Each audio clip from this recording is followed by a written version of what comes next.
Et puis dans l'est du Burkina, des populations ne sont pas contentes de la gestion d'une mine d'or installée à Boungou, dans la Tapoa. Ce 9 mars, elles ont manifesté pour dénoncer des violations du code minier burkinabé.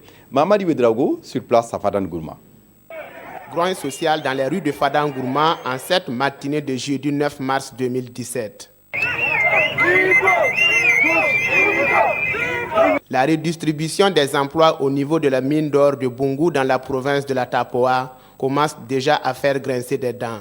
Ces manifestants protestent contre la mise à l'écart des compétences et des prestataires locaux dans le recrutement du personnel de la société minière Semafo. Au lieu d'utiliser, comme le prévoit l'article 101 du code minier, en privilégiant le choix de la main-d'œuvre locale et des prestations de services au niveau local, Semafo préfère déjà faire appel à des ouvriers qui viennent d'autres régions du Burkina. Pour les prestations de services, nous avons Méga Énergie, une entreprise locale qui a commencé à fournir le carburant depuis 2008 à la mine et qui aujourd'hui, à compétences égales et à qualification égale, a été délaissé au profit de Total. C'est tout cela que nous dénonçons. On n'en veut pas au gouvernement, on n'en veut pas aux autorités, mais Semafo n'a qu'à respecter les lois qui régissent le code minier au Burkina Faso. Commerçants et membres des sociétés civiles du Goulmou ont tous battu le pavé jusqu'au gouvernorat de l'Est pour se faire entendre.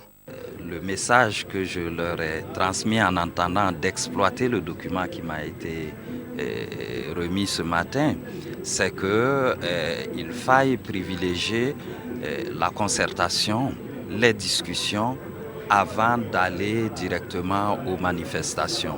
La Semafo est une société canadienne. Elle détient 4 permis d'exploration d'or dans la province de la Tapoa.